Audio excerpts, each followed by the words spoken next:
Selamat malam, menyanners dari seluruh penjuru nagari.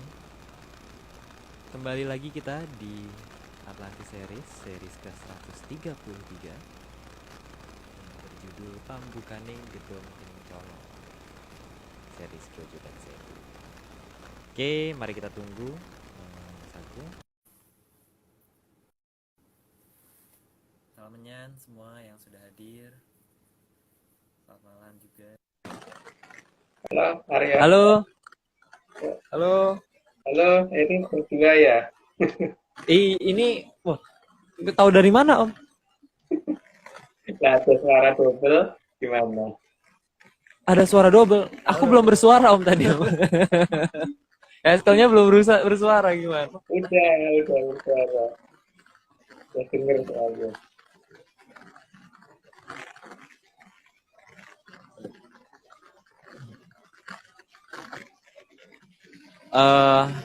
Hari ini kayaknya pembahasannya akan seru ya. Tapi memang kita pernah baca sampai itu enggak deh, soalnya kita nggak pernah baca itu. Secara aman nggak? Oh iya betul. Suara Om aman sih di aku. Coba di aku mau nyoba dari headset.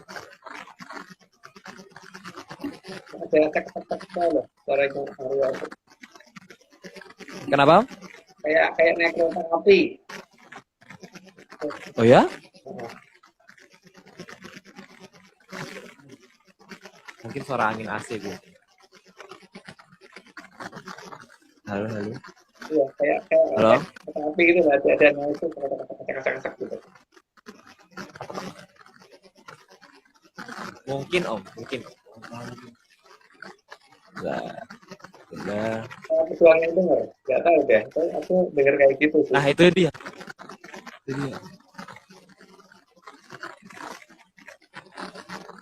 Itu siapa itu? Oh ini suaranya ini. Udah. Ya. Apa Udah. feedback ya? Mungkin Apa feedback nggak ya? Harusnya enggak sih. Feedback nggak ya? Menyaners apakah? Tapi noise-nya iya sih ada noise mungkin. ya kan? Atau mungkin karena terlalu dekat ya? Kenapa? Atau mungkin karena terlalu dekat? Jadi, Enggak sih harusnya. Hah? kita nggak satu meja gitu. Tes. Enggak sih. Tapi sekarang masih ada noise tuh. Kan masih kasak gitu. Dikit tapi kecil tapi ya berarti ya. Kayak tadi. Tangan di atas ya coba. Ada yang bilang coba Mas Arya tangannya di atas siapa tahu pun enggak. Kayaknya enggak berubah apa-apa ya. Ya ada suara aneh itu. Dia kan bukan hanya aku. Oh masih kemeresek. Ya. Coba.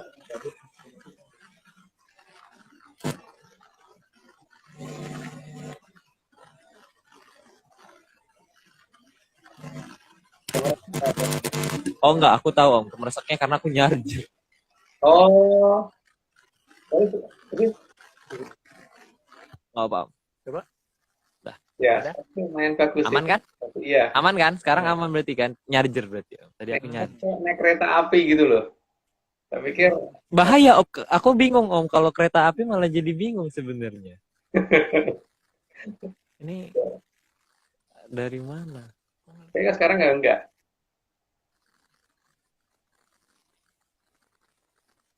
Oke. Ya, Tapi aku nge-lag nggak ya Om? Soalnya enggak tadi nge-lag. agak di Bagi aku nge-lag ya. Nggak Oke. ya? Oke. Mungkin Aman. ya oke Om. Aman, Kalau aman, gitu aman. Oke, aman. mulai dulu Oke, aja. kalau gitu. Pokoknya nanti aja di tengah-tengah. Oke. Oh, di tengah-tengah aja. Oke, siap. Langsung ya, Om. Yuk. Monggo Heskel. Oke. 133 Pambukani Gedong Kencono part 7,5. Grojogan Sewu. Jelas ya suaraku ya? Oke, suara aman. Slide 1. Akar tanaman biasanya ada di dalam tanah, jadi bukan berada di atas. Ini ganti dulu nih. Itunya flyernya masih itu. Apa kan masih flyer? Slide-nya belum ya? Oh, nah, Nah, tadi penuh. Mejanya bingung. Maaf. Ya udah, pokoknya gambarnya kayak gitu. Lanjut aja. Oke. oke. Nomor 2.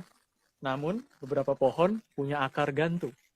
Orang pada tahu semua. Lanjut aja. Yang ketiga, dalam tradisi di Jawa, pohon yang punya akar gantung akan diletakkan di alun-alun. Dan alun-alun seharusnya ada di utara dan selatan keraton. Ini tapi bukan asal pohon yang punya akar gantung ya, karena pohon karet kan juga punya akar gantung. Tapi di sini yang digunakan adalah pohon beringin. Beringin, itu ya. Maksudnya apa? Nggak tahu. Oke, lanjut aja. Oke. 4. Meskipun kayu jati itu kayunya sangat kuat, tapi tidak digunakan sebagai pohon utama di depan dan belakang keraton. Ya, yang digunakan beringin, jadi bukan pohon jati. Lanjut.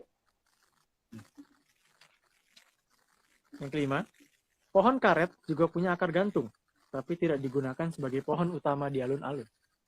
Ya, tadi udah diomongin. Lanjut. Oke. Yang keenam, pohon Dewan Daru juga besar dan rimbun, tapi tidak digunakan untuk pohon utama di alun-alun. Ya. Tapi apa namanya? Ya sudah, nggak saya jelasin. Lanjut. Slide ketujuh, pohon randu yang menjadi pohon kegemaran para makhluk 0, juga tidak dijadikan pohon utama di alun-alun.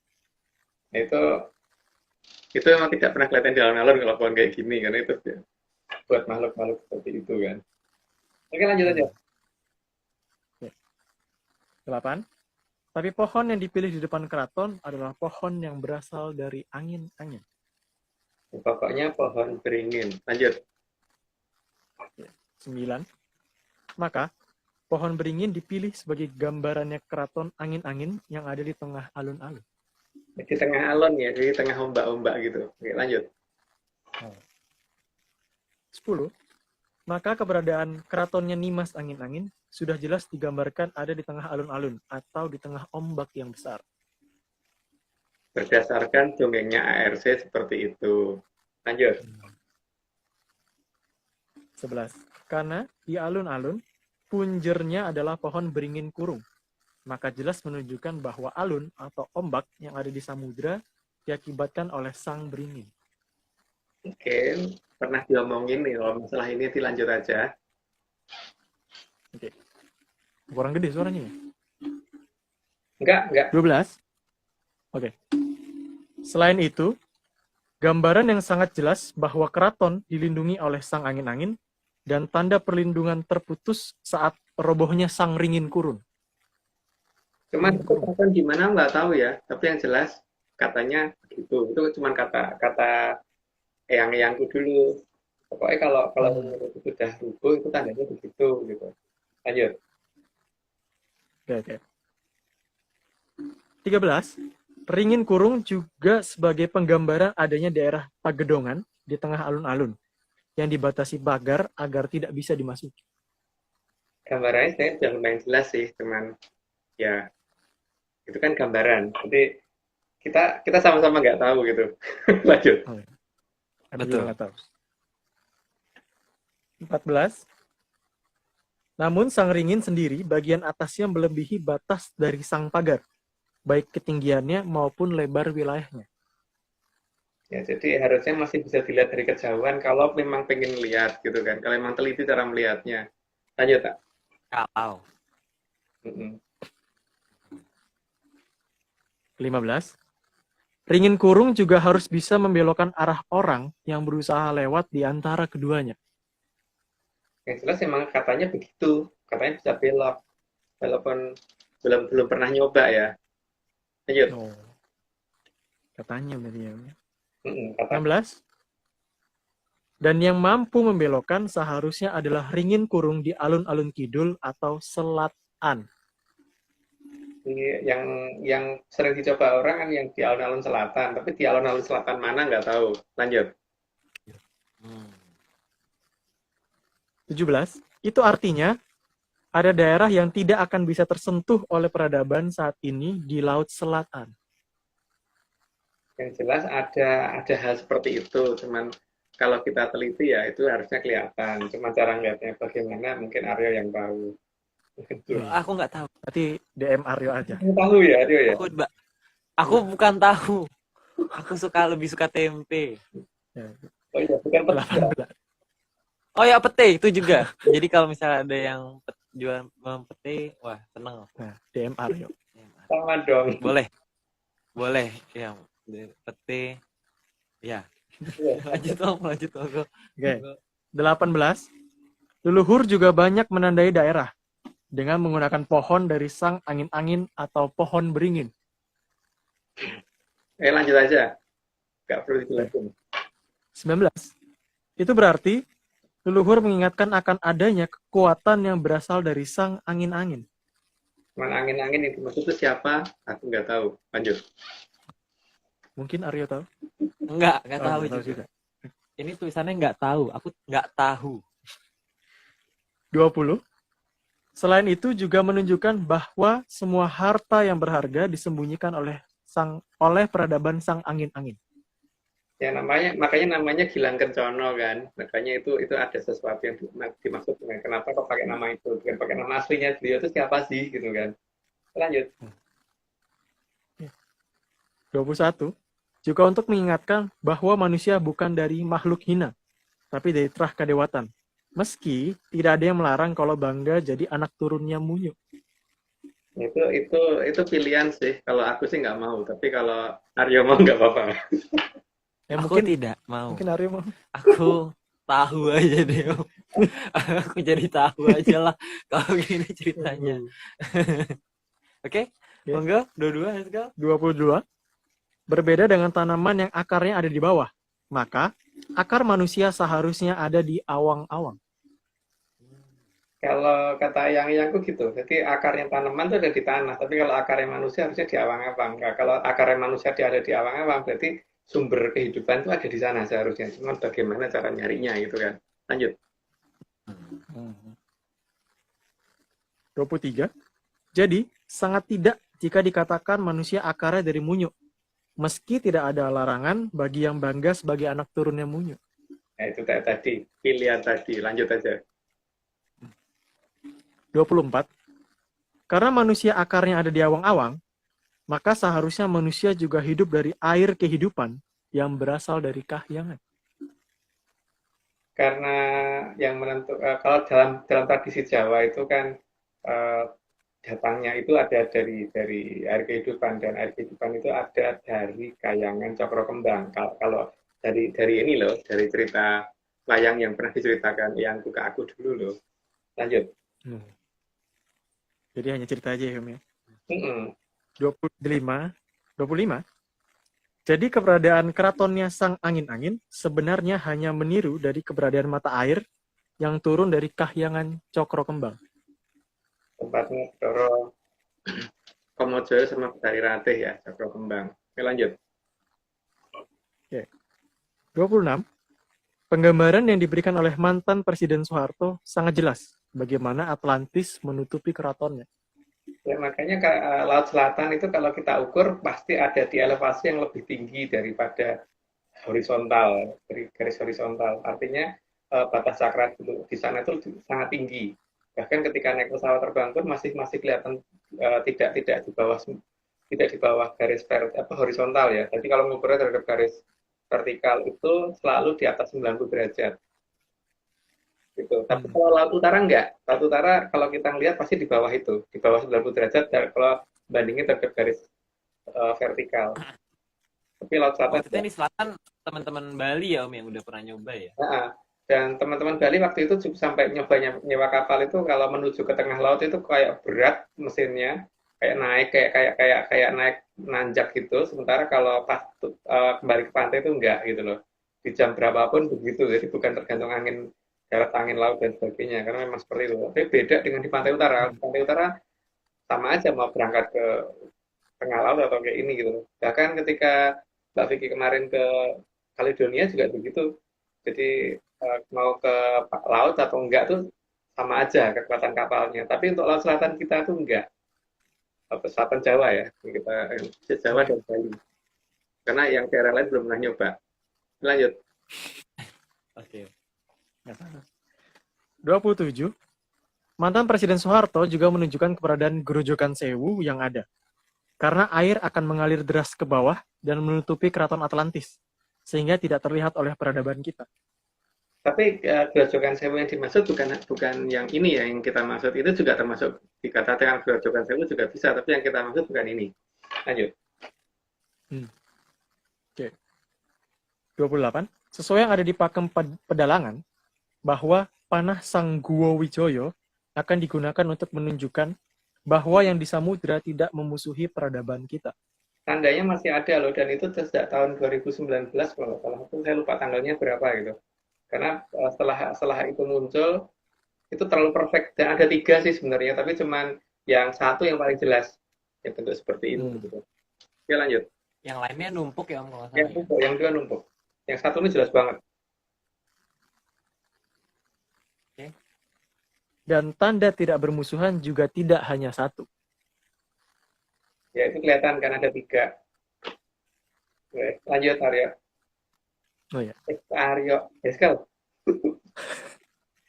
30.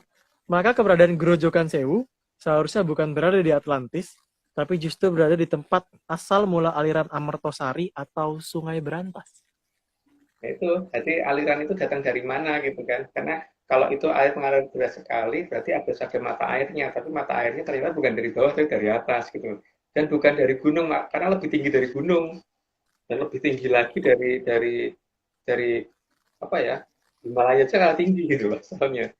Oke lah, Aryo ini udah kan, udah 30 disclaimer-nya dulu. Ya, benar.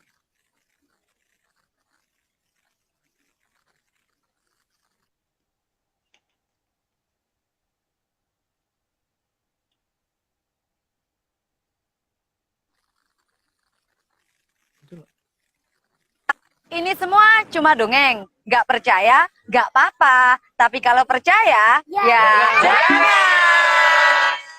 Ingat, gunakan brainlisis, bukan analisis. Bagus. Iya, Brainlisis. brainlisis. Keren. Jadi ini ya. Brainlisis. Brainlisis. Ya, monggo. Ya, kan ini toh, kita ngobrol bentar. Tapi enaknya ngobrol apa Oh ya? iya. Aku tuh lupa ya Om, tapi aku tuh sebenarnya penasaran sih Om. Karena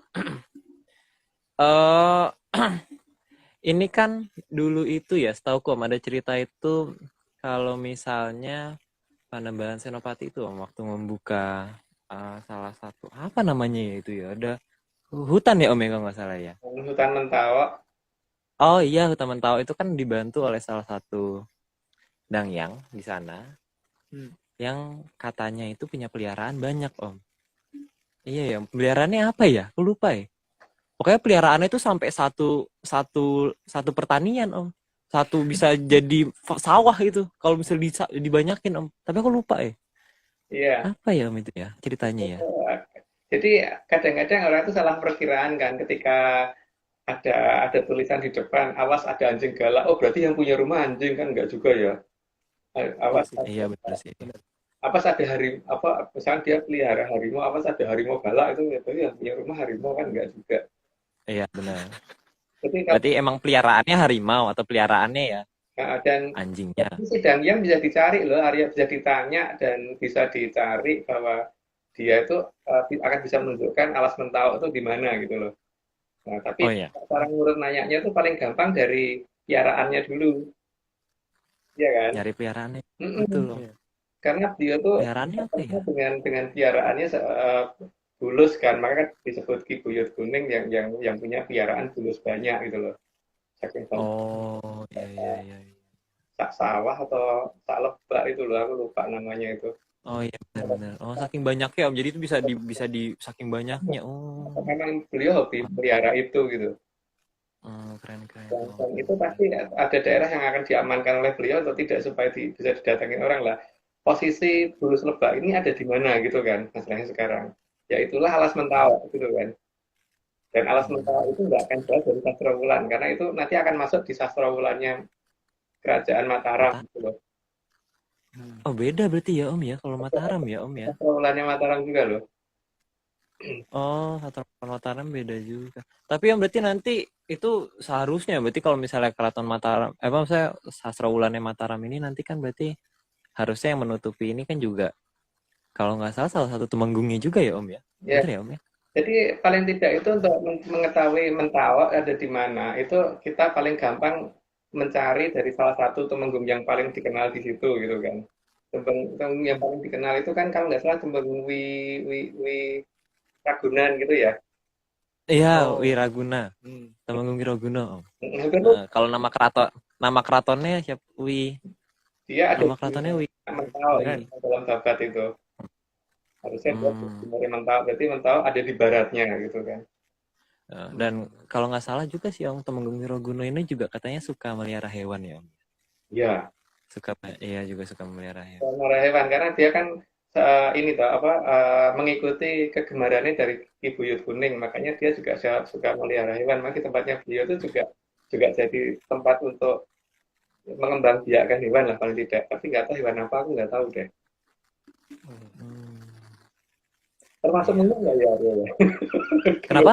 Termasuk munyo nggak ya? Pak, aku nggak tahu Om. Aku nggak pernah ke sana. Mungkin. Belum Tapi nggak pernah. Mm-mm. Oh iya Om, itu juga Om, karena aku sebenarnya penasaran Om, kenapa sih ini dusun dongeng Sastrawulan ini ya Om, kenapa sih namanya tuh ada wulan-wulannya itu loh Om. Bulan tuh kenapa ya Om ya? Apa hubungannya sama bulan ya? Ya, kenapa jadi Karena Sastrawulan? selama ini tuh bulan itu yang aku tahu ya Om ya, bulan itu ya begitu bulan Ya, gitu. bulan. Kenapa harus bulan Om? Itu aneh loh. Penasaran loh. Nanti dulu itu Arya, mungkin kita ngobrol Wah, lagi. itu dulu. Tapi ini apa namanya? Aku tuh justru bingung tuh posisi Mataram tuh ada di mana gitu loh Arya. Oh iya betul. Ini kalau misalnya kayak gini Om. Kalau misalnya bentar Om. Kalau misalnya tadi Alas Mentawaknya terus hubungannya sama Ngayo Karto Hadiningrat apa Om? Aku nggak tahu, aku nggak tahu. Oh, Kan seharusnya Mataram itu punya dua pusaka Agul-Agul ya, yang paling kelihatan ya, yang di babat juga tertulis itu kan ada Kiai Joko Piturun sama Kiai Pleret kan, yang jelas-jelas terkenal itu ya. Yang lain iya itu di Mataram. itu. Nah, masalahnya dua pusaka ini kan bisa ditanya ya, bisa ditanya kalau Harusnya. dari Kedawan itu bisa ditanya dia ada di mana gitu kan. Iya. Kalau Joko Piturun sendiri kan berdasarkan ini ya dongeng, berdasarkan dongeng. Berdasarkan dongeng, iya betul. Karena kita juga belum pernah lihat ya, jadi berdasarkan dongeng itu kan dia pusakanya rangkanya aja bukan ladrang ya, tapi malah gayaman kan. Tapi iya bener Om. Menurut dongengnya bener, maksudku aku nggak pernah tahu. Pusaka kelengan yang warna hitam mulus gitu, ujung atasnya agak bendetan sedikit gitu kalau nggak salah. Itu Joko Piturun. Jadi bukan pakai pamor bagus-bagus enggak, bentuknya malah mungkin kalau orang nggak dikirain malah pusaka palsu kali. Sama kayak Kiai Pleret juga berarti Om. Karena setauku Om, dongengnya loh. Ini dongengnya loh, aku nggak tahu, nggak pernah lihat, nggak pernah megang. Nggak tahu sih.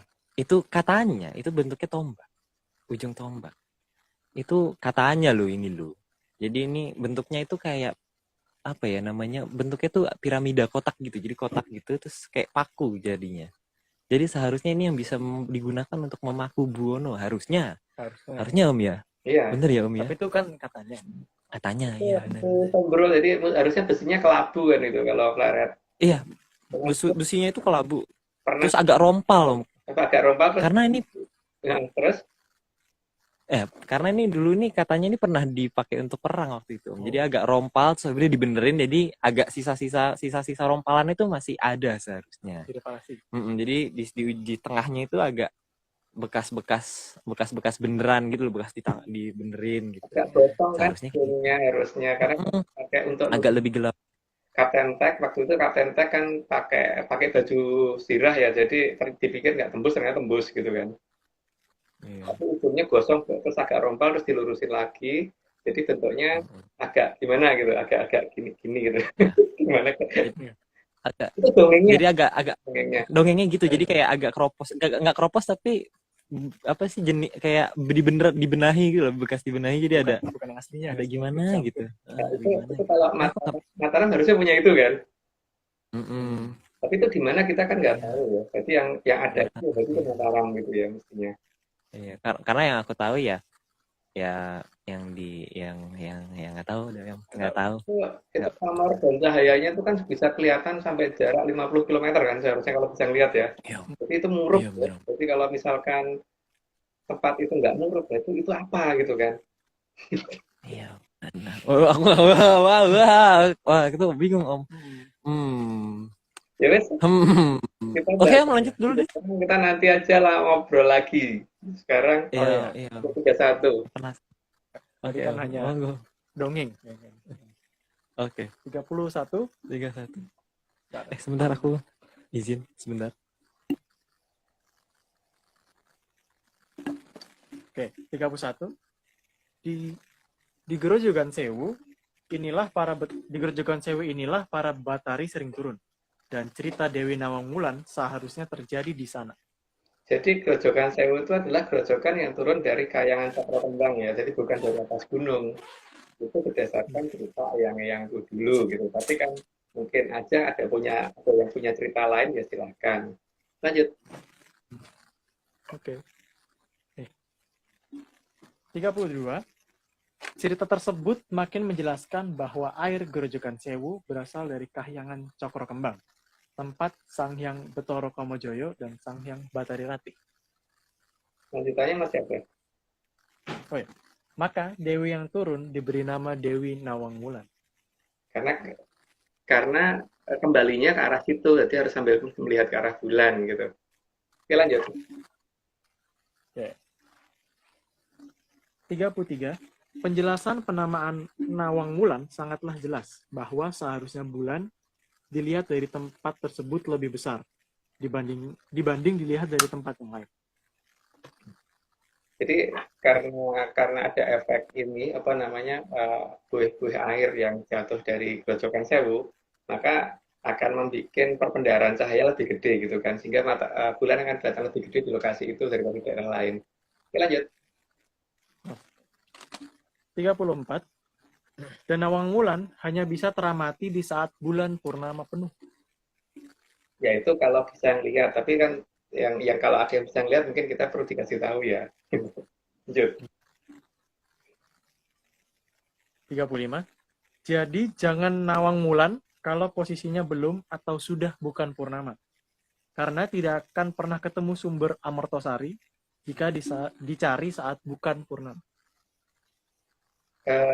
Itu cerita dari Yangku begitu, dan itu diperkuat dengan cerita dari Bapak Priyadikarso dulu waktu ketemu terakhir dengan saya itu begitu juga ceritanya. Oke, lanjut. 36. Tapi meskipun purnama juga jangan mencari Sang Nawang Wulan saat bulan memerah. Itu namanya nyari perkara lah, lagi merah kok dilihat. Kalau mata kita merah aja kita pengen tidur ya Om. Capek soalnya. Pengen dilihat. Oke, 37. Karena Kahyangan Cokro Kembang adalah Kahyangan Sang Hyang Betara Kamojoyo dan Sang Hyang Batari Rati, jadi bukan Kahyangan para buto. Maka tidak akan ada ancaman atau memedi kalau berhadapan dengan para Sang Hyang. Jadi tidak ada yang katanya nanti kalau begini kamu akan apa, karena akan masuk tempat sampah dan sebagainya, itu nggak ada, karena Betari tidak pernah mengancam. Lanjut. 38. Maka jika menemukan purnama di tempat yang menakutkan, jelas itu salah tempat dan jauh dari Grojogan Sewu. Jadi dari auranya kelihatan ya, kalau tempat itu membuat kita jadi tenang, nah itu sangat bisa sangat mencurigakan. Tapi kalau misalkan justru membuat kita jadi ketakutan, ya sebaiknya menjauh, karena berarti bukan di situ, itu jauh dari Grojogan Sewu. Lanjut. 39. Dalam cerita di pewayangan Jawa, Sang Hyang Betara Olo atau Sang Hyang Betara Kolo diceritakan berusaha memakan bulan. Itu ada dalam cerita apa ya? Banyak sih cerita-cerita tentang Betara Kala makan bulan, itu banyak dicari, banyak kok di cerita-cerita tradisi Jawa. Lanjut ya. 40. Maka jangan mencari Sang Nawang Wulan jika bulan sedang tidak utuh, karena Dalam cerita pewayangan di Jawa, itu adalah tanda kehadiran sang kegelapan, atau sang yang betoro olok, atau sang yang betoro jelek. Ya itu Pak. Jadi jangan mencari ketika seperti itu karena itu dalam tradisi Jawa memang nggak seperti itu cara mencari sang nawang wulan gitu.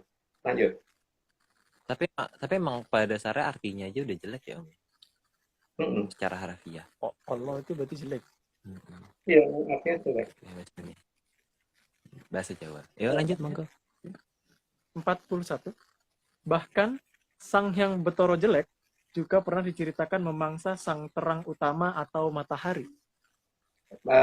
Itu dalam tradisi kita kan ada cerita seperti itu, entah itu cerita itu benar apa tidak, tapi dongeng itu ada gitu loh bahwa katanya gerhana terjadi pada saat seperti itu, baik gerhana bulan ataupun gerhana matahari.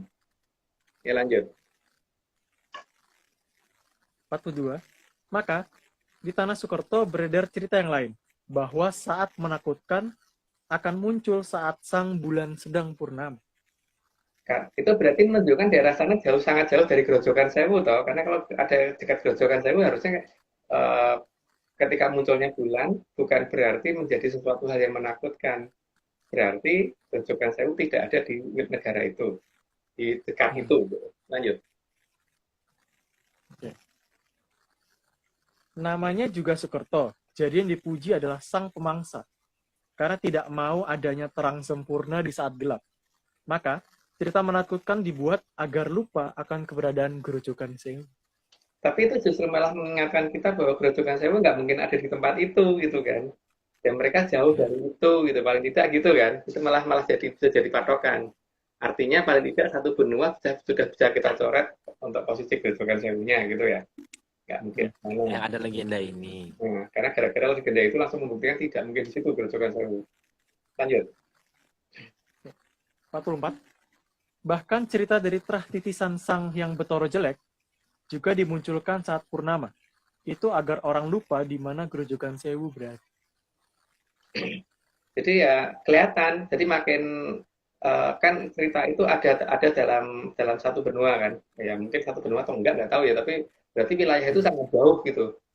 Karena nggak mungkin satu tanah jika masalahnya ada seperti itu gitu loh. Karena keberadaan kayangan cokro kembang itu tidak akan menimbulkan hal-hal seperti itu, berani mendekat. Setahu gitu. Lanjut. Legenda. Dongengnya gitu. 45. Penggambaran istananya juga dibuat sangat kehantu-hantuan di saat purnama muncul. Jadi sifatnya itu selalu sifat yang menakutkan ya. Itu yang ditunjukkan oleh kondisi di tempat yang sangat jauh dari Grojogan Sewu.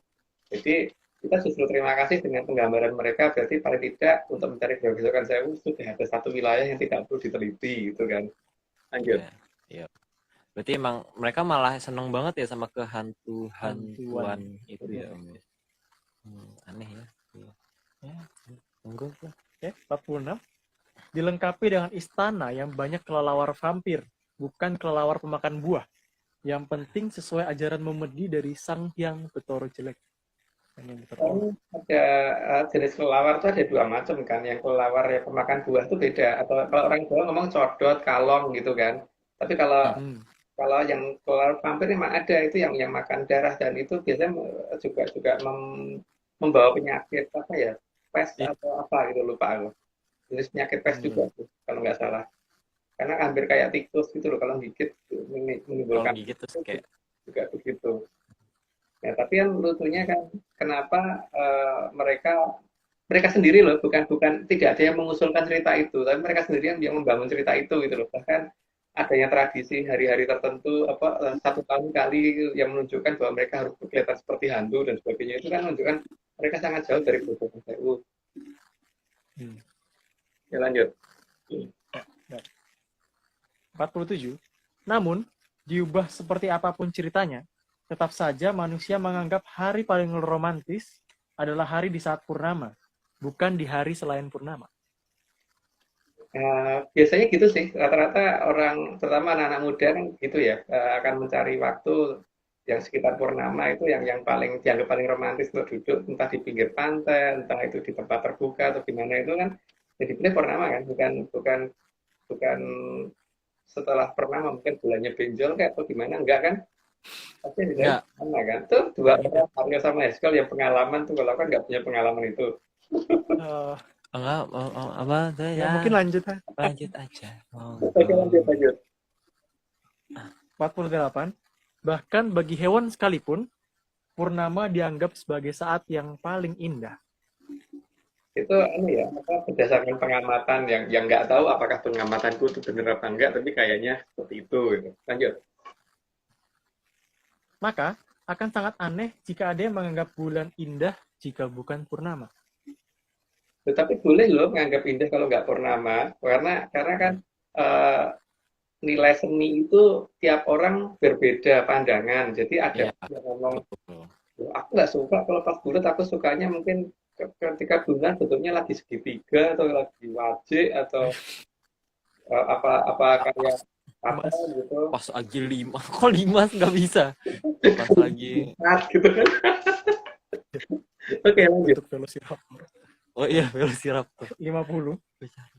Namun memang hak tiap orang menyatakan yang indah itu yang mana, yang purnama atau yang bukan purnama. Karena kalau yang purnama itu setiap 35 hari itu cuma ada 35 hari atau 30 hari ya lupa aku. Itu cuma ada 3 hari. Kalau sekarang, kalau dulu cuma ada 1 hari, kalau sekarang ada 3 hari kan rata-rata. Jadi selain purnama itu akan lebih gampang dilihat gitu. Tapi yang purnama cuma ada 3 waktu itu gitu. Lanjut. 51. Karena saat bulan tidak purnama, maka akan sulit mencari gerojokan sewu. Yaitu berdasarkan pola pencarian yang diajarkan yang itu gitu. Dan yang sedang kita coba untuk mencari dengan cara seperti itu. Lanjut. Oke. 52. Dan cerita tentang keindahan sang wulan sudah mulai digambarkan dengan jelas. Mulai dari saat Sang Mahaprabu Brawijaya V atau Sang Mahaprabu Damarwulan. Jadi kalau bagi kita kan Brawijaya itu sampai 8. Jadi yang Brawijaya 5 itu baru Damarwulan, bukan Brawijaya Pamungkas. Dan memang gelarnya Prabu Kertabumi karena yang membuat ketentraman di bumi karena berhasil membuat tentram dari kondisi yang tadinya ada banyak pertempuran kecil dari antara di zaman Prabu Ayam Wuruk gara-gara ada pemberontakan dari Rakuti, Semi, Nambi, Suro dan sebagainya itu gitu. Yang akhirnya dia dirukunkan bahwa tidak perlu harus rame-rame, mas dikatakan pembawa kertaning bumi. Jadi ketika beliau mokso, Sirno ilang kertaning bumi itu karena beliau mokso kan, tapi bukan berarti negaranya udah ikut hilang gitu. Lanjut. Ya kalau tadi siang Sirno ilang kertaning kolo serenggi. Iya. Masih campur soalnya. Oke, monggo. 53. Cerita berlangsung sampai pertemuan Sang Mahaprabu Brawijaya VII dengan Dewi Nawangwulan. Itu nanti akan untuk Dewi Nawangwulan sendiri kan ceritanya nanti akan dijelaskan di setelah ini ya, Arya ya, 134 ya. Pokoknya gerojokan ini kita akan ada berapa episode sendiri itu, karena itu emang sebagai asal mula Sungai Berantas kan, jadi memang cukup panjang sendiri cerita itu.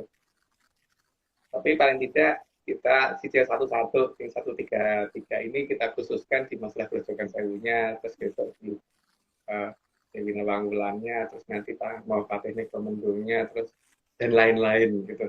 Tapi nanti dan lain-lain mana tergantung ini kan tidak semuanya harus dibuka di sini ya dongeng kita itu gitu loh. Oke lanjut.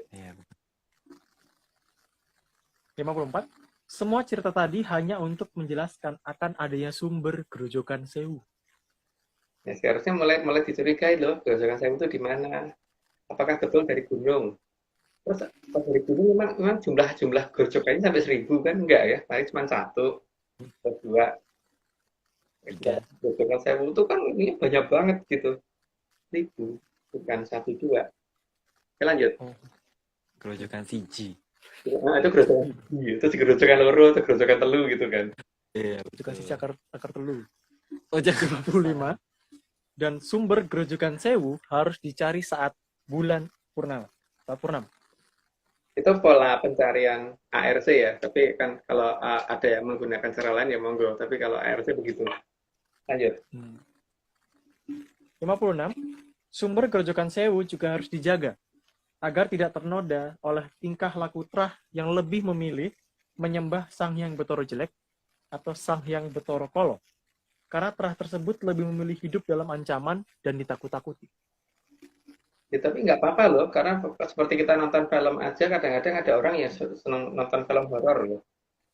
Kalau Aku menghindar. aku nggak suka film horor, tapi film action gitu kan. Tapi ada loh orang yang film aja pilih horor. Jadi kan Aku kehidupan itu bebas ya, ada yang milihnya seperti apa gitu. Kalau milih lebih suka ditakut-takuti dan diancam ya silahkan, tapi itu kan itu hak pribadi. Tapi hak kalau asasi manusia. kita yang lain gitu kan. Ham enak sih. 57. Maka, aliran Amartasari akan disembunyikan saat manusia di peradaban terdekat dengan Grojogan Sewu lebih memilih bulan yang bukan purnama. Ya, mungkin begitu ya dalam cerita, karena dalam cerita yang didapat dari yang itu memang menceritakannya begitu. Tapi dan kenyataannya sekarang Grojogan Sewu itu nggak kelihatan gitu kan. Apalagi di zaman yang aneh nanti gitu. Di zaman aneh yang nggak tahu itu zaman kapan yang Grojogan Sewu nggak kelihatan. Oke, lanjut. 58. Karena meskipun digambarkan sedang tersenyum, tapi akan terlihat semu karena ada bagian yang sudah dimakan oleh Sang Hyang Bathara Jelek. Sang Hyang Bathara Olo. Karena kalau menurut aku lebih baik itu ya purnama. Tapi kalau ada orang yang nggak suka purnama ya nggak apa-apa. Oke, lanjut.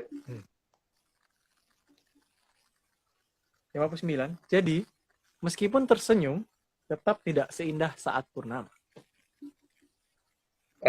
Karena untuk patokan pencarian Grojogan Sewu sangat sulit kalau bukan purnama.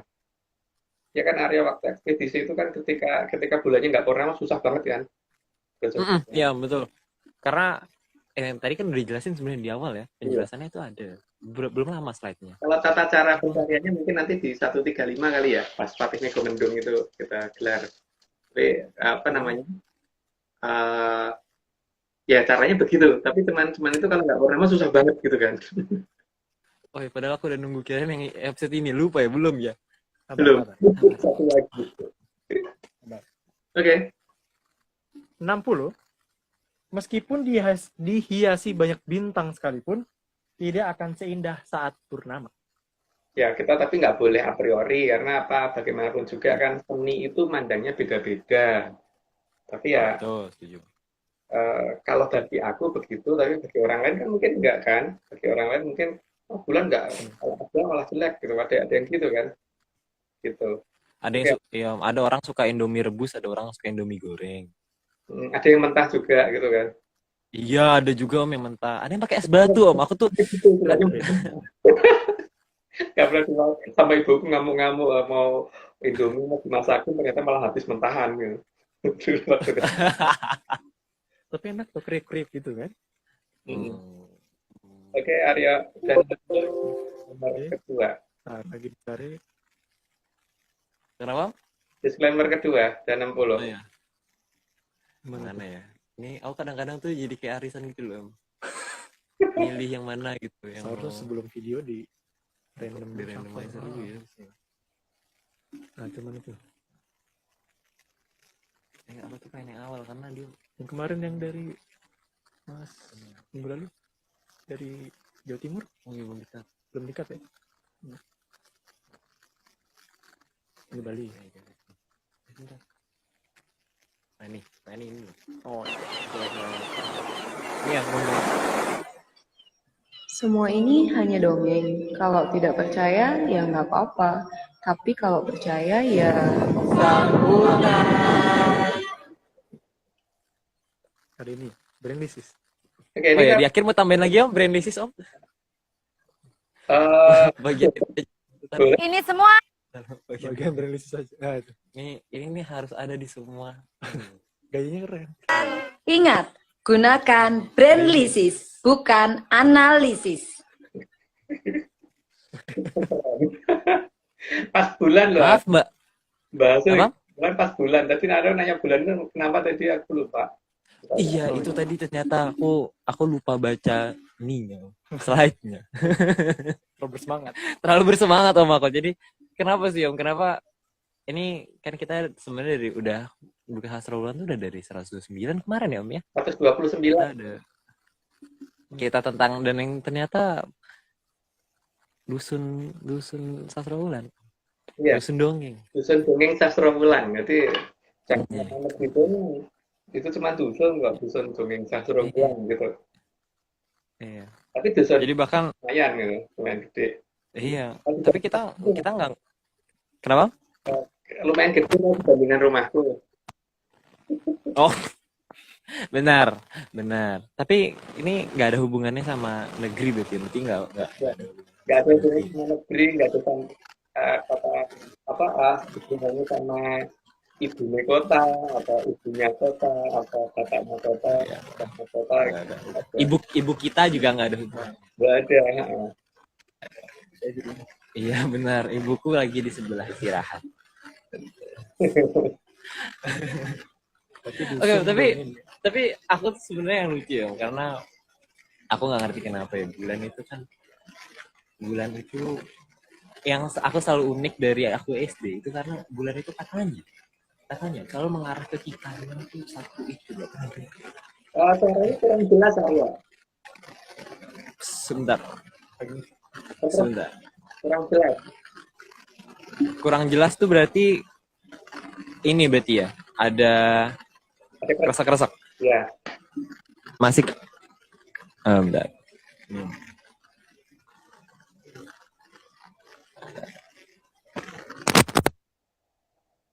Nah, ini udah hilang keresak-keresaknya. Oke, kalau gitu pakai ini dulu. Ini Om, aku sih penasaran sebenarnya sama for feedback ya, takutnya feedback. Oke, sebenarnya penasaran karena katanya Om, bulan itu selalu mengarah pada kita tuh cuma satu arah Om. Gak pernah yang lain, gak pernah berubah.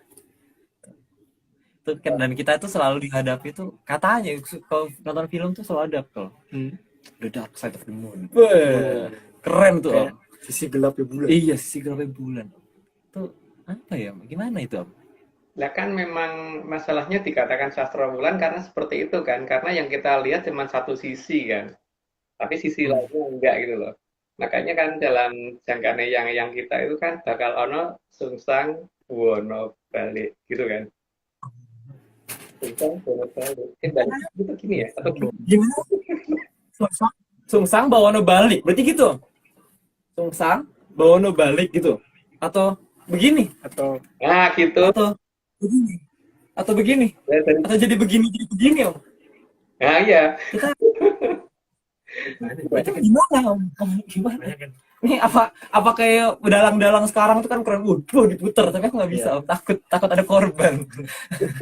Kalau diputer sekarang ya kena aku nanti kan.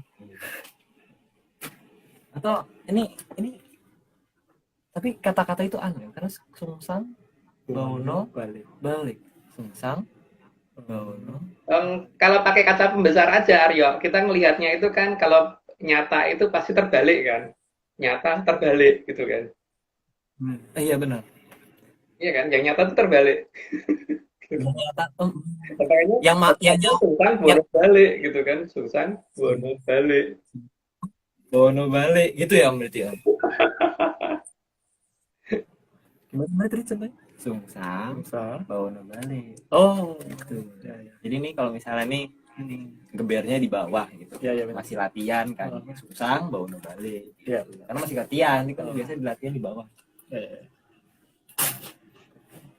Gampang ya. Iya, sudah.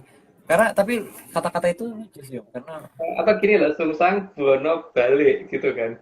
Nah, itu dia. Aduh. Itu kan lucu juga ya, Mak. Kenapa? Gitu. Lah berarti kan kalau begitu kalau dinamakan sastra wulan itu kalau ketika akan ada sungsang bono balik kan berarti sastra wulannya di mana gitu kan. Iya, sastra wulannya di mana ya?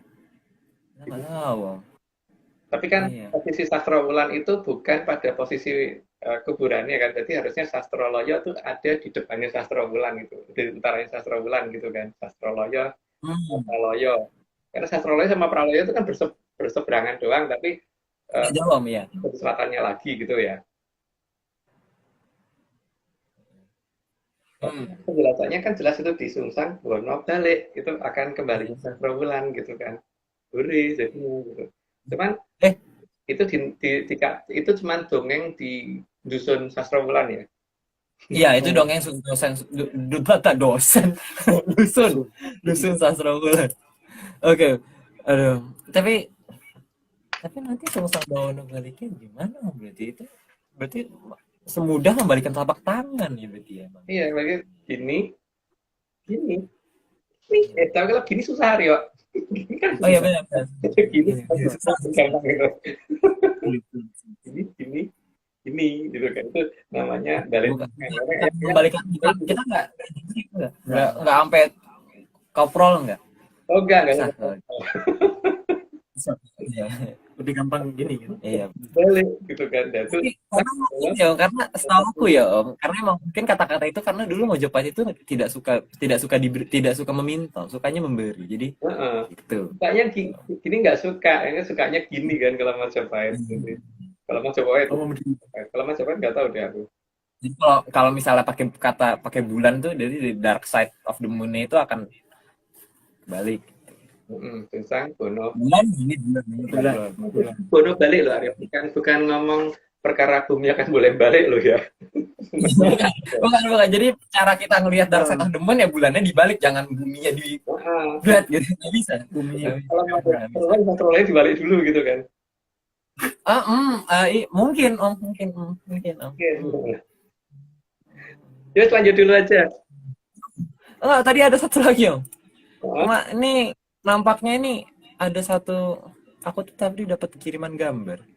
Apa ini ya? Gambar apa ya? Ini teori apa ya ini? Perbesar bisa nggak? Nggak bisa. Nggak bisa diperbesar. Ada N S. Itu dinamo atau generator lupa aku. Apa ya? Generator gitu. Dan yang namanya dinamo atau generator itu harus ada magnet yang digunakan, gitu ada utara sama selatan. Terus nanti kan tegangan dinamo itu kan berdasarkan gaya Lorentz muternya si kumparan itu gitu kan. Nah, nanti kan kita tuh harus mencari di mana posisi utaranya, di mana posisi selatannya, terus nanti dari mana arusnya akan datang sehingga nanti kita ngerti kalau gaya Lorentz itu arah muternya gimana gitu kan. Kemana dan sebagainya, itu arah putarannya kemana. Dan nanti poros kemana gitu kan. Nah, sebenarnya mungkin dengan cara itu nanti mengembalikan telapak tangan akan jadi ketahuan Om caranya. Cara mengembalikan telapak tangan jadi tahu kita. Sastrawulan berarti kan bentuknya bulan ya. Jadi kan porosnya di mana kita harus tahu. Tapi kan porosnya. Tapi kan itu dongeng ya. Ya benar. Dongeng Sastrawulan yang Arab Sungsang Bono balik gitu kan. Tapi ini emang tidak dalam jangka waktu dekat kan. Tapi paling tidak ada cerita itu gitu. Paling tidak kita ada cerita dulu bahwa ini ada dongeng seperti itu. Dongeng loh ya, bukan kejadian nyata loh. Oke. Lanjut dulu. Dusun Sastrawulan. Iya. Gimana kalau kenyangan dikit? Jadi dongeng dusun Sastrawulan ya Om ya? Iya. Oke. Kita lanjut Om? Yuk lanjut. Oke. 61. Karena saat tidak purnama, mirip dengan alat yang cukup menyeramkan kalau digunakan secara salah. Ya, kalau digunakan secara salah ya. Tapi kalau digunakan secara benar, misalkan untuk motong rumput atau apa, itu nggak apa-apa. Tapi itu kan peralatannya ya. Tapi cuma dikatakan mirip gitu aja sih. Oke, lanjut. 62. Karena meskipun bisa dipakai membantu petani, tapi tetap bisa digunakan untuk menyakiti. Ya, kalau misalkan babat rumputnya itu kebablasan kena tangan kita sendiri kan ya itu sakit toh. Makanya itu dikatakannya seperti itu. Oke, lanjut. 63. Karena terangnya sang bulan di malam hari itu lebih dibutuhkan oleh makhluk terang. Hanya makhluk gelap yang tidak suka dengan kedatangan sang purnama. Itu cerita itu beredarnya di Eropa ya. Di tanah Murub Eropa. Oke, lanjut. Denger. Aku tadi nge-lag. Monggo. 64. Biasanya makhluk gelap adalah makhluk yang predator. Karena makhluk herbivora rata-rata kalau malam itu kan tidur, jadi mereka mencari buruan paling gampang di malam sih memang. Itu kalau aku ngelihat di apa namanya di YouTube. Di YouTube di National Geographic itu kan banyak tuh yang dokumenter yang Oke, lanjut. si hewan. 65. Meskipun ada bentuknya yang lucu, tapi tetap saja makhluk gelap atau makhluk yang aktif saat gelap. Ya walaupun lucu, tapi kalau di makhluk yang itu kalau muncul di kegelapan, kalau datangnya mendadak juga ngaget-ngagetin, dia kabur juga. Aku kalau melihat gitu. Maksudnya kabur mendadak. Tiba-tiba nembak sih aku banting blok refleksnya walaupun habis nyesel kasihan lucu. Iya. Refleksnya nabok. Refleksnya nabok blok gitu. Oke, lanjut. Karena makhluk terang biasanya lebih lucu dibanding dengan makhluk gelap. Ya, itu karena karena selera kan. Tapi kan orang kan yang menganggap bahwa buaya lebih lucu gitu.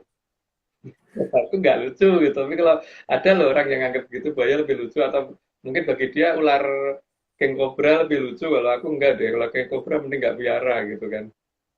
Ya, lanjut. 67.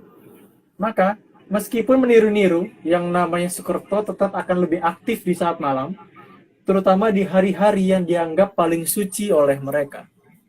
Makanya kan di sana, di Tanah Murug itu kan ada hari khusus yang kemudian orang berkostum-kostum seperti itu kan. Menggunakan kostum-kostum seperti itu ya kan. Dan itu biasanya perayaannya kan malam kan. Bukan gitu. Oke, lanjut. 68. Meskipun mereka membuat terang di saat malam, tapi tetap saja terangnya adalah terang yang menyeramkan. Sukerto banget gitu loh. Lanjut. Aku tidak mengenal gambarnya. 69. Dan sebagai terah Sukerto, mereka memang wajib bangga dengan asal mereka, dan nantinya mereka akan menjadi seperti apa. Ya, makanya nggak sabar kan untuk menunjukkan aku tuh ini loh gitu kan, nggak sabar mereka. Jadi ya itulah akhirnya menampakkan diri sebelum waktunya dia menampakkan menjadi wujud aslinya. Lanjut. Dan katanya Om di peradaban mereka ini yang nggak tahu di mana, katanya kalau misalnya pakaiannya nggak serem dimarahin. Dijudge Om, kalau pakaiannya nggak serem tuh dijudge. Jadi ada lombanya ya? Ada lomba serem-sereman, ada yang jadi kemarin ada yang jadi ini, ada yang jadi apa? Ulet. Oke. Kelihatan banget kan siapa kalau seperti itu. Oke, lanjut. Oke, 70. Ketakutan adalah dasar mereka. Maka tidak takut bagi mereka adalah melanggar aturan utama. Karena kewajiban adalah ketakutan yang dianggap sebagai dasar dari kepatuhan. Itu baru aja diomongin sama Aryo tadi. Mereka kalau nggak nakutin tuh mau aneh. 71. Jadi, jika dasarnya masih pada kepatuhan akan ketakutan, maka memang benar Grojogan Sewu menjadi sangat sulit dijangkau. Karena Grojogan Sewu mempunyai sifat tidak seperti itu kan, karena datang dari kayangan Cokro Kembang, jadi nggak mungkin menimbulkan hal seperti itu. Jadi kalau di wilayah itu masih seperti itu, ya berarti itu jauh gitu aja kan, yang gampangannya itu. Ya, lanjut. Oke. 72. Ketika Grojogan Sewu jadi tidak terjangkau, maka orientasi arah akan jadi membingungkan dan manusia kehilangan orientasi arah atas. Dan atau mungkin aku yang dulu aja ya, sehingga aku tuh nggak ngerti atas itu mana, karena atas itu harusnya pada posisi yang hakiki ya, yang apa namanya tidak pernah berubah gitu loh. Tapi kenyataan arah atas yang tak tunjuk di sini sama di tempatnya Haskell atau mungkin di sana di temen yang di London dan sebagainya itu beda-beda itu loh ternyata. Gitu ya. Nah, itu yang aku yang kehilangan arah atas mungkin aku doang kali. Oke, lanjut. 73. Maka akan dianggap para hiangan ada di timur. Ya, karena apa namanya mungkin di sana ada beberapa bangunan yang dipikir itu bangunan yang dibikin oleh Sang Hyang. Tapi kalau bangunan yang dibikin oleh Sang Hyang, apakah ya cuma seperti itu gitu? Apa sesederhana itu gitu kan masalahnya? Lanjut. Aku nggak berani komen yang ini. Senyum aja. Oh enggak. 74. Danau Banyu Biru juga akan dianggap bukan di Parahyangan. Karena ya itu kan masalah asumsi ya. Mungkin bisa aja orang anggap itu oh Banyu Biru itu ada di sana. Tapi kalau ARC enggak, Banyu Biru ya ada di Banyu Biru gitu kan. Betul, betul. Sudah ada di Banyu Biru, betul. Nggak di mana-mana Banyu Biru. Oke lah. 75. Yang di utara malah terlihat ada di selatan. Iya. Karena kalau kita melihat itu pakai kompas kan, jadi kompas itu juga punya magnet. Di kompas itu arah utara itu akan ditarik oleh magnet selatan bumi gitu kan. Tapi karena kita ngelihatnya kompas, berarti arah selatannya bumi itu, maka kita akan menganggap itu utara. Kalau misalkan kita lihatnya arah selatan bumi, itu berarti menggunakan kompas, maka kompas itu menunjukkan selatan, tapi selatannya kompas itu sebenarnya adalah utaranya bumi gitu kan. Bola balik gitu, guys. Pokoknya bingung dong. Sungsang terus ya. Ini sungsang terus ya. Jadi nggak, tapi aku mau menjelaskan, mungkin tadi bingung itu. Jadi kalau misalnya magnet itu kan ada utara, ada selatan. Utara selatan. Jadi kalau misalnya utaranya kok itu ketariknya pasti ke selatan. Gini. Jadi pasti ketarik ke bawah. Ya. Jadi utaranya nih ke bawah. Oh. Gitu ya. Jadi utara selatannya tuh sungsang. Mana sih? Remote mana sih kameranya? Sungsang. Jadi ya gitulah. Tapi bisa nggak begini nggak begini ya, nggak begini. Makanya kalau terbiasa begini harus sungsang bono balik gitu kan. Yes, segera. 76.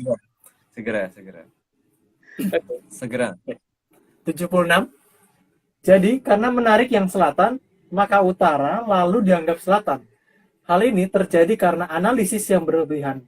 Maka utara dianggap selatan dan selatan dianggap utara. Gunakan brainlysis.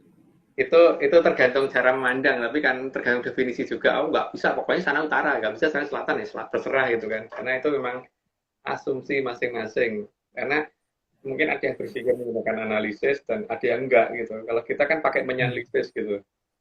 Betul sekali. Kita ini wangi-wanginya masih ada. Oke, lanjut. Bahkan alat penunjuk arah menunjukkan arah yang serba terbalik. Utara di selatan dan selatan di utara. Kan menurutku sih begitu, tapi kalau menurut yang lain mungkin enggak ya enggak apa-apa, tapi kalau menurutku begitu. Oke, lanjut. 78. Bahkan alat patokan arah dikatakan mata angin. Padahal angin tidak punya mata dan angin selalu berubah. Jadi angin seharusnya tidak bisa digunakan sebagai patokan arah. Makanya bingung kan, kenapa kita menamakan patokan arah, kenapa kok mata angin gitu. Angin itu nggak punya mata, yang pertama itu. Terus angin itu mana punya arah yang bisa dijadikan patokan gitu, karena buktinya ada angin laut, angin darat gitu. Angin laut menuju ke arah dari laut ke darat, dan ada yang dari darat ke laut gitu. Kalau patokannya mata angin kan nanti bingung sendiri kan, karena anginnya muter-muter, pindah-pindah. Apalagi kalau misalnya ada lagi ini ya, apa Badai. yang badai itu misalnya, kalau misalnya kan aku tuh tinggal di gedung yang tinggi gitu ya. Jadi anginnya tuh muter kan. Anginnya tuh di tengah gedung tuh muter gitu. Karena kan terhalang bangunan kan. Iya, jadi itu tambah mumet. Jadi kalau arahnya sana. Itu lama-lama sungsang gitu. Itu lama-lama sungsang gitu. Nah, kalau tentang bono bali Aryo. Sungsang gitu. Itu benar. Oke, lanjut. Oke. 79. Maka dalam mencari grojogan Sewu tidak akan bisa menggunakan kompas karena magnetnya dapat dengan mudah diintervensi oleh peradaban yang menjaga grojogan Sewu dan aliran Amertosari. Mungkin penjelasannya nanti detailnya ya nggak detail sih, karena memang kita tidak mungkin mengungkap semuanya ya, itu di 135. Tapi kan kita dongeng tuh nggak detail. 135 mitos nih, kalau 135 kan nanti penjelasan dari Monopatih Megamendung. Waktu kita tanya kan penjelasannya cukup menarik tuh itu Aryo. Iya betul. Itu sebenarnya aku tunggu Kak, ada satu bahasa satu kata yang pernah aku sebutin tapi Sabar. tangguh. Oke, lanjut. Oke, 80. Perangkat digital juga tidak akan pernah bisa digunakan mencari di mana keberadaan Grojogan Sewu. Ya karena gampang banget interferensi kalau seperti itu gitu. Kalau HP kadang-kadang nggak nyala di sana. Oke lanjut. Tiba-tiba ada foto sendiri ya, Om ya. Iya, Wah, aku duluan, enak aja, tidak bisa. lanjut. 81. Karena semua peralatan berteknologi tinggi di peradaban kita sangat bisa diintercept oleh peradaban penjaga Grojogan Sewu beserta alirannya. Mungkin nanti penjelasannya kalau sudah sampai teknik Gamendung sama Tumenggung Moyorugu gitu kali ya. Tapi ya tidak akan detail ya, karena memang kita dibatasin untuk mana yang boleh didongengkan gitu. Oke lanjut. 82. Segala peralatan geologi juga tidak akan bisa digunakan untuk melacak keberadaan Grojogan Sewu karena sangat mudah mereka diintercept. Karena menggunakan Mereka jadi mereka bisa kirim data dari intercept dari tanahnya bisa mereka bikin. Oke lanjut. 83. Jadi, semua jenis data yang keluar dari penelitian geologi bisa mereka tampilkan sesuai keinginan mereka, agar peradaban besar tidak akan pernah terlacak. Itu model gambar kalau menggunakan geolistrik ya. Jadi salah satunya seperti itu. Jadi kalau mau menggunakan geolistrik harus pakai menyanalisis dulu. Kalau untuk mencari peradaban besar, jadi tidak bisa kalau menggunakan itu langsung akan mencari, nggak akan bisa. Menyan harus di awal. Itu hanya untuk Menyan. Dimenyanisasi. Untungnya dengan minyak mati. Menyan matikan. 84. Meskipun tidak gampang, tapi dengan mengukur jarak dan kecepatan pesawat Sukhoi yang menabrak Gunung Salak, maka dapat diperkirakan di mana mereka melewati Grojogan Sewu. Karena seharusnya kan Gunung Salak itu kelihatan di radarnya si Sukhoi. Tapi kenapa kok dia sampai nabrak? Jadi kan itu kalau kecepatan pesawat itu 800 km per jam, berarti kan dia harusnya bisa menghindar pada jarak berapa kilometer. Tapi kalau sampai nabrak itu berarti dia nggak ada kesempatan untuk menghindar. Nah, kalau nggak ada kesempatan menghindar, berarti kan kita bisa hitung tuh kapan kira-kira berapa kilometer dari arah daerah tabrakan itu gitu kan. Harusnya gitu ya.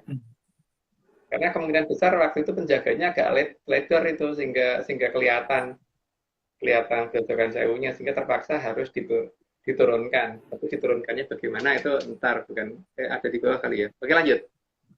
Oke. 85. Karena Grojogan Sewu mungkin terlihat saat pesawat tersebut terbang ke selatan. Sehingga mereka harus diminta mendarat dan pesawat decoy diterbangkan ke arah Gunung Salak. Maka seharusnya mereka semua masih selamat. Itu dongeng ya. Dongeng. Jadi jangan dipercaya. Oke, lanjut. Ini gambarnya tadi diproduce di AI, jadi nggak sengaja mungkin sama atau gimana. Tiba-tiba aja ada. Tiba-tiba sama gitu. Ya, tiba-tiba mirip. Oke, lanjut. 86, itu artinya ada garis batas yang saat itu penjaganya kurang cermat. Sehingga pesawat Sukhoi sempat masuk ke area Grojogan Sewu. Ya makanya itu harusnya bisa kita gunakan untuk mengukur jarak, dan itu berarti ada jarak maksimum sama minimumnya itu bisa setelah ketemu lokasinya nanti bisa diukur lagi dengan menggunakan tata cara yang nanti kita lakukan sesuai di episode 135 ya. 135 dan 136. Itu 135 sih paling utama. Ini kan baru 133, 2 episode lagi ya. Semangat penyaners. Oke, 87. Garis tak terlihat itu dinyatakan garis klop. Ya, klop. Karena itu supaya daerah itu tidak dilewati. Itu istilah sih. Oke, lanjut aja. Klopnya nggak ada dua, nggak? Nanti berikutnya. Oh, iya. Garis klop itu karena berujung di 2 titik, maka dinyatakan sebagai garis klopo 2. Klopo loro gitu kan. Klopo loro. Itu anunya lah. Dari hasil menyan kita ya. Jadi otak-otak menyan kita mendapatkan garis klopo 2, dan itu nanti dari garis itu kita ngukur jarak antara gunung itu dengan kira-kira dia pesawat ini mulai aneh di ketinggian berapa, di jarak berapa kilometer gitu kan. Oke, lanjut. Oke. Maka daerah Klopo II pasti ada di dua wilayah yang berjauhan. Iya, dan itu pasti timur barat itu harusnya. Oke, lanjut. 90. Dan kedua wilayah itu bernama sama, Srengseng Kelapa II. Itu aku nggak tahu. Nggak tahu tapi ngerti. Bingung dah. Oke, hari Bikin slide siapa? perlu dicoba lagi. Tiba-tiba muncul gambar. Enggak, ini aku pokoknya slide ini aku akan mengeluarkan apa namanya disclaimer ini sampai orangnya jadi narator. Gimana sih orang ini yang colok? Manusia. Ini hanya dongeng. Kalau nggak percaya ya nggak apa-apa. Kalau mau percaya ya ojo percaya. Suaraku aman ya, nggak kerasa-kerasa om? Enggak, aman. Bentar, maaf, nggak denger om. Maaf. Ya, kenapa dong? Aryo, lanjut ke yang tadi tentang apa sumsang balik Sastrawulan tadi. Berarti kan di batas piringannya itu, di batas perimeter Sastrawulan, itu kan mesti akan ada banyak hal yang agak aneh toh, karena daerah itu pasti ada vibrasi sedikit-sedikit gitu, karena jarak dengan pusat torsinya lumayan jauh gitu, sehingga harusnya ada beberapa hal yang mungkin nggak bisa diperbesar ya. Oh bisa om? Oh kira. Nah ini dia. Minimal kalau jembatan ya tiba-tiba makin merenggang gitu kan. Kalau itu arahnya sesuai dengan arah ini tentang bono baliknya si Sastrawulan. Atau makin merapat gitu kan. Makin merapat sampai mungkin melengkung begitu kan. Berarti kan bisa begini atau gini gitu. Sampai melengkung ini. Iya. Tapi om katanya Sastrawulan desa, om. Masa ada jembatan? Ya kan dusun Sastrawulan mungkin sedang ada pembangunan jalan gitu kan. Oh, Ada proyek. Ada proyek baru. Bro, nih. Kalau di Sastrawulan ada keretanya gitu. Keretanya, misalnya ada jalur kereta. Oh, kalau ada keretanya. Nah, Kalau ada kereta gimana? ya, berarti juga bentuk rel keretanya mungkin akan lebih sering kelihatan melengkung gitu kan, sehingga kereta kalau lewat itu harus pelan-pelan supaya tidak lepas dari rel gitu ya. Itu berarti dikatakan daerah pinggiran piringan Sastrawulan sebelum Sungsang Bono balik kan itu akan harusnya makin jelas harusnya. Tapi Jadi ya, itu kalau Sastrawulan sudah ada pembangunan kereta api ya. iya kalau udah ada kalau Sastrawulan ya. Terus apa Karena lagi? emang katanya ini ya, aku pengen ini aja sih, maksudnya pakai Sastrawulan itu akan muncul kalau udah Sungsang Bono balik gitu berarti om ya, diiringi gitu. Jadi Sastrawulan akan muncul diiringi dengan Sungsang Bono balik Itu kalau aku sih pengennya dipercepat karena pengen seperti yang dia Sastrawulan. Cuman itu kan karena dongeng ya, jadi dongeng dusun ini aku pengen tahu gitu loh. Itu jadi dusun ini. mungkin yang perlu kita cari saat ini adalah titik poros putarnya itu, Mario. Karena ini poros putarnya kalau ketahuan, berarti kan nanti kita bisa ngitung diameternya kan, diameter, terus kita juga cari titik tengahnya, terus jari-jarinya bisa kita hitung sehingga sekian kilometer gitu kan. Itulah yang akan di Sungsang Bono balik gitu. Tapi kan itu kan Sungsang Bono baliknya Sastrawulan ya. Iya, Sungsang Bono balik ya. Jangan dihubungkan dengan ibunya kota atau ibune kota atau bapaknya kota atau mbahnya kota gitu ya. Atau ibunya kita jangan. Ya. Karena ibu saya gitu sebenarnya. Oke, berarti betul loh. Tapi ada satu lagi kata-kata yang aku inget ya, itu katanya. Konon katanya nanti itu di Sungsang Bono balik itu katanya akan ada banyak apa namanya makhluk 0, itu yang mendekati manusia. Oh, katanya gitu. Apakah itu benar adanya? Weh. Kan ketika untuk Sungsang Bono balik itu kan butuh energi kan, istilahnya itu butuh tenaga ya, butuh power. Lah, Iya, aku kalau mas. itu kan ketika power itu harus besar, maka pasti akan ada yang namanya efek kayak radiasi kecil-kecil gitu, kayak TV aja yang TV tabung itu. Ingat kan waktu Arya masih punya TV tabung dulu, kalau habis Masih om, aku sering. dimatiin terus dipegang kacanya kan berinding gitu kan, kerak-kerak gitu kan. Iya, iya. Ya, itu zaman aku main PS2. Iya. Nah, itu kan Butuh berarti ini om, power om. Oh enggak? iya. Salah. Salah. Berarti kan ketika pas sungsang bono balik akan terjadi, berarti kan akan penambahan power itu akan perlahan ya. Berarti kan paling tidak ketika tiba-tiba bulu kaki gampang berdiri, terus makin lama sampai berbulu betis, terus sampai ke atas gitu kan. Nah, itu kan berarti kan mulai sudah mendekati sungsang bono balik gitu ya.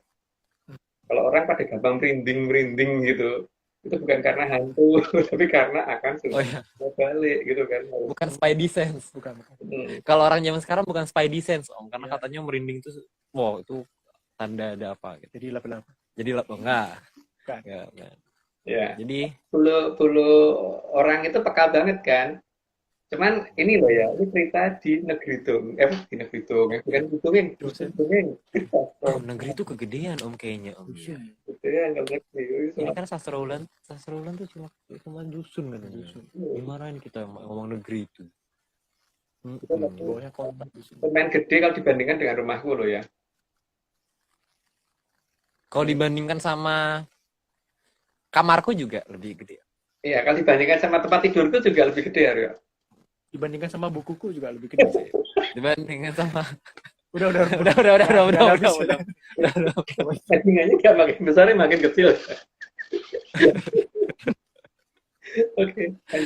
Oke, lanjut. Oke. 91. Jadi, kelopo 2 itu bukan kelapa 2. Jadi bukan kelapa dua loh ya. Kalau ada yang nganggap itu kelapa dua, berarti bukan. Kita menceritakan kelopo loro kok, bukan kelapa dua gitu. Kelopo Enggak, kita nggak ngomong kelapa dua, kita ngomong kelopo. kelompok. Kelopo. Kita nggak ngomong kelopo. Kita nggak ngomong kelapa. Enggak. Kelopo Itu kelapa tuh udah kemarin. Ya, itu bahasa Kelapa gading tuh kemarin udah. Kelapa itu udah lewat masanya itu. primitif ini. Lanjut monggo. 92. Sang Moho Prabu Betoro Ikling sangat tahu bagaimana agar Grojogan Sewu tidak mudah terlacak. Jadi, beliau membuat keadaan seolah cedak tanpa senggolan. Nek ado tanpa wangenan. Atau kalau dekat tanpa senggolan, kalau jauh tanpa batasan. Itu nanti di episode 140 141 itu. Lanjut. 93. Karena penyembunyian Grojogan Sewu sudah atas perintah dari Sang Hyang Betara Wisnu, maka Sang Moho Prabu Brawijaya VIII lebih memilih menyembunyikan Grojogan Sewu dan aliran Amartosari daripada meladeni perang yang bisa mencemari aliran Amartosari. Itu yang dilakukan beliau ya. Makanya memang sebelum dari jauh hari sebelumnya itu kan memang sudah direncanakan supaya dibendung dulu di sebelah selatan, supaya terus nanti alirannya dipecah ke arah timur sama barat. Makanya ada yang cerotos, ada yang deres gitu kan. Ada yang ngalir terus Oh iya. gitu. Itu karena memang dipecah gitu sehingga saking dalamnya berantas sampai kelihatan dalam kan. Jadi kalau melihatnya dari bawah berantas kayak kelihatan tinggi gitu kan, tanahnya tinggi gitu makanya. Katanya begitu. Katanya. Oke. Katanya begitu. Berarti emang dibikin dulu ini om, banjir kanal kanan sama banjir kanal kiri. Gitu, ya. Belokin itu ini si Aryo dibelokin. Iya, jadi kanal kanan sama kanal kiri bukan. Bentung kan kilo doko. Oke lanjut. Oke. 94. Karena direncanakan secara cermat oleh Sang Hyang Betara Wisnu, maka bahkan aliran Amartosarinya pun tidak akan bisa dijangkau. Tidak bisa dijangkau kalau menggunakan tata cara yang tidak sesuai dengan yang dimau sama Majapahit ya. Tapi kalau yang dimau ya mungkin bisa. Mungkin ya. Karena kan kita cuma cerita dongeng. Jadi ya seberang mungkin. Lanjut. Ya, jadi itu kalau salah tuh kayak ini, mendengar dengan mata. Penelitian pula. 95. Karena untuk bertemu dengan Sang Hyang sangat diperlukan keheningan. maka kebisingan di jam tertentu akan bisa membantu menutupi derasnya suara dari gerojokan sewu. Sebenarnya suaranya terus, tapi karena apa namanya orang mungkin nggak waspada sehingga ya tidak kedengaran. Tapi sebenarnya kedengaran sih, karena mendekati lokasi gerojokan sewu pasti akan dibikin banyak gerojokan yang lain supaya orang tidak curiga dengan gerojokan sewunya itu kan. Wah, kalau ada suara Dan di itu gerojokan dari terjun itu, dari air terjun itu gitu, padahal bukan. Apalagi kalau ada jalan raya yang sangat aktif ya, sehingga suara jalan raya juga akan bisa menutupi. Oke, lanjut. oke, minggu lalu juga udah pernah disebutkan juga ya, Mas. Mm-mm. Jadi 96. Jadi, kalau belum penuh, jangan pernah mengatakan paling sempurna. Karena setengah isi itu sama dengan setengah kosong. Tinggal tergantung kita ngelihatnya bagaimana. Kalau kita ngelihat isinya berarti setengah penuh, kalau kita ngelihat bagian kosongnya berarti setengah kosong gitu kan. Tapi sama-sama setengah gitu. tapi gelasnya masih sempurna, Om. Nah, Gelasnya. sempurna Gelasnya masih sempurna. sempurna gelas. Oke, monggo. Jadi, bertanya secara sopan ke Sang Hyang Bathara Wisnu akan lebih mudah daripada meneliti ataupun analisis wilayah. Pakai analisis ya. Kalau bertanya itu memang yang paling gampang tuh tanya kok. Seperti kalau aku pengen datang ke tempatnya Aryo tuh paling gampang, Aryo alamatnya di mana gitu kan, daripada kita mengadakan penelitian kira-kira di kolong jembatan mana atau gimana gitu kan nggak mungkin. Jangankan nanya ke aku, mungkin nanya ke saudaraku atau mungkin nanya ke apa supir gitu, nanya kan bisa. Nggak harus ke akunya langsung. Harusnya loh. Tapi nanya itu lebih gampang daripada neliti gitu kan. Betul. Tinggal Apalagi kalau dianalisis itu deh. Dianalisis yang ada mungkin malah menjauh karena kan mungkin ada banyak hal yang malah akan menjadi daerah yang mirip-mirip gitu kan, sehingga jadi akan menjauh dari lokasi. Karena mungkin ini Om, analisis itu kan posisinya di belakang Om, jadi sungsang gitu loh. Jadi makin menjauh. Ini ya. Iya. Oke, lanjut. 98. Karena Sang Hyang Bathara Wisnu itu hidup dan bisa ditanya, asal kita sopan dan tahu tata krama. Dan tata caranya juga ya, karena seorang Bathara ya, jadi memang tidak gampang, tidak gampang. Tapi kalau bertanya ke beliau ya apapun akan ketahuan gitu. Jadi karena ya beliau hidup lebih dulu daripada adanya Arcopodo kan. Ketika Arcopodo belum ada, jadi dia tahu semuanya. Kita ngomong Arcopodo bukan Earth ya Om ya. Arco itu patung, Podo itu kaki. Iya. Jadi mungkin patung jatuhin kaki kali ya. Oh mungkin. Jadi mungkin. Atau patung kaki. Patung kaki. Ada apa ya? 99. Dan yang benar itu, kita yang mendatangi Sang Hyang Bathara Wisnu, bukan kita memanggil Sang Hyang Bathara Wisnu. Karena derajat kita bukan derajat yang tepat kalau meminta datangnya Sang Bathara. Enggak sah gitu, Bang. Kalau misalkan kita minta Pak RT datang ke rumah aja belum tentu mau kok. RW, Pak Camat itu diundang ke rumah belum tentu mau. Kecuali saudara Om. Iya. Tapi kalau dari kecamatan yang ngirim surat ke kita harus datang ya, kita harus datang kan? Oh iya benar. Ya. Kan? Tapi kalau kita ngirim surat ke Pak Camat datang ke rumah saya karena sedang gini. Jawabannya siapa lu gitu kan? Betul. Apalagi Bathara Wisnu. Oke, lanjut. 100. Yang merasa paling sempurna tahunya, ya seharusnya tahu bagaimana menemui Sang Hyang Bathara Wisnu. Kalau tidak tahu ya berarti tidak sempurna. Itu kalau ini loh, apa namanya? Kalau mengerti dengan keberadaan Sang Hyang Bathara Wisnu. Tapi kalau tidak kan dianggap itu sudah tidak perlu dicari lagi kan, dianggap tidak ada kan. Lanjut. Karena sempurna berarti tahu segalanya, bukan mengabaikan yang ada dan membuat yang ada menjadi seolah-olah tidak ada. Tapi kan tergantung juga kalau menganggap yang ada jadi tidak ada, yang tidak ada jadi ada ya juga boleh. Wong kita nyatanya juga boleh dongeng kan? Betul. Selama kita belum di-ban sama Instagram, kita masih boleh dongeng. Oke, lanjut. Oke, lanjut. Maka pelangi abadi juga akan muncul saat Grojogan Sewu ditemu. Itu ciri khas utama ya. Jadi kalau pelangi masih bisa menghilang, berarti masih belum Grojogan Sewunya masih jauh. Tapi kalau sudah ada pelangi yang itu, berarti kita sudah mulai bisa memasukin wilayah yang tidak aja dimasukin orang lain gitu. Karena pada batas di wilayah yang di luar itu memang sangat mirip dengan peradaban yang ada di zaman peradaban Kolobendu gitu. Tapi kesananya tuh makin kesana makin kelihatan aneh gitu karena ada pelangi kok nggak habis-habis gitu, kok nggak hilang dengan waktu, biasanya kan gitu. Biasanya kan pelangi itu ada batas waktunya kan. Ya lanjut. Karena kalau pelangi sudah ketemu, maka keraton Mojopahit juga akan terlihat, lengkap beserta Grojogan Sewu dan aliran Amertosari. Karena ada banyak tetesan air dari atas sehingga apa namanya terbentuk butir-butir itu terjadi pembiasan cahaya yang sangat bagus di sana sehingga pelangi itu akan muncul tapi munculnya itu abadi gitu. Jadi bukan hanya berapa jam atau berapa detik atau berapa hari gitu, tapi abadi ya. Itu terus. Oh, ini gambarnya unik nih Om. Ini kalau misalnya keratonnya kayak jadi. Kan namanya keraton Aryo. Kenapa? Kan keraton dongeng. Oh iya benar. Nah, ini negeri dongeng gitu. Kalau itu. Oh iya. Oh, ini deh. Kalau dongengnya mau Sungsang Bawono balik gitu. Oh, iya. Iya. Gitu. Ini.